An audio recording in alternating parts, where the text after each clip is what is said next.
Back road ministry, the world premiere. What's up, Mr. Mockty, man? Trying to, bring some happiness into my life. It's been kind of a bad week. I want to send a shout out to my cousin, my older cousin, Jessica Hardman, rest in peace. Passed away. We lost her on Monday, so I just want to send a big shout out to my family, and we'll be going to celebrate our homecoming this weekend. This is bothering me with all this white, black, red, green, purple, and red. I'm not into the color-coded game. I think that's a game that's been designed just to keep us divided and keep us at each other. At the end of the day, the end game here, guys, is race war. That's the end game. They want to get us in the race war. They want white and black out there killing each other while they sit there and laugh and giggle, because power has no color. Until we understand that, we're always going to be controlled. We're always going to be under the thumb of the elite. Power has no color. Power can come in any shape, size, or color. But I get upset this constant using of minority groups, especially the African in America, as the key instrument in dividing the country. They did this in the Civil War with slavery. Slavery was utilized to divide the country. Slavery was utilized to start the Civil War, which had nothing to do with slaves. And I think they're using us again to start another chaotic period in history. And every time they want to start this chaos, they grab the African. They grab onto slavery. They don't want to acknowledge that slavery happened. The only time they do want to acknowledge that slavery happened and that there's racism in America and there's prejudice in America is when they want to start chaos.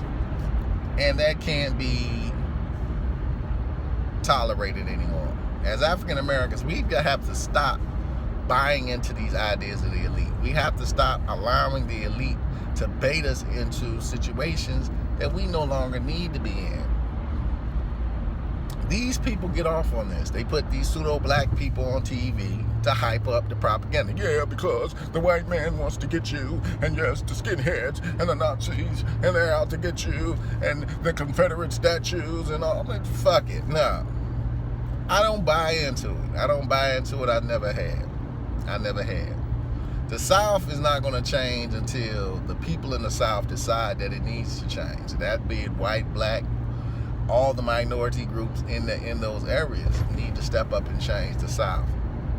Some of these young folks who call themselves Nazis and skinheads, and these are troubled, very troubled youth. I work with a lot of them, very troubled youth who really don't understand who they are, less known what the hell a Nazi is. Because honestly, if you're Irish and any other of these minority groups, you're not German. Shit, Hitler wasn't goddamn German. He was fucking from Austria. So, it's just game after game. Of course, then the Eastern European Jew likes to jump on board. The old Polak, the Polish Jew likes to jump on board. And he talks about the anti-Semitic when, he's got nothing to do with Semitic people whatsoever. So it's just a bunch of garbage, man. It's just a bunch of garbage. I'm tired of the garbage. We need to band together before the elite are able to pull off what they're trying to pull off. Remember, Donald Trump is just another elite puppet. He's just another leader that's been chosen, just like Hitler was chosen for a mission. And the mission is usually clouded in chaos. Remember, there was no such place known as Israel until following World War II.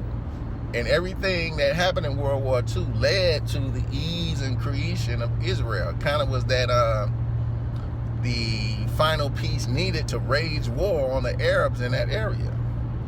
Before that, Israel was a place where pretty much everybody worshiped. So World War II was utilized to found the state of Israel. And we don't know where this is taking us. What are they trying to do with this divisive rhetoric on TV every 5-10 minutes? What, you trying to hype up young black men and young white men to go out there and slaughter each other? We got youth dying from an opioid epidemic that you caused, but then you caused the epidemic. Okay, did you not think about that when you allowed the Afghans to have a free fall of opium production. So, order out of chaos, like I dropped in the last video. Who's causing the chaos? And why do they need the chaos? And what is this order that they're promising us after they cause all this trouble? Are you going to buy into it, is the question. And a lot of us are buying. We're taking the bait.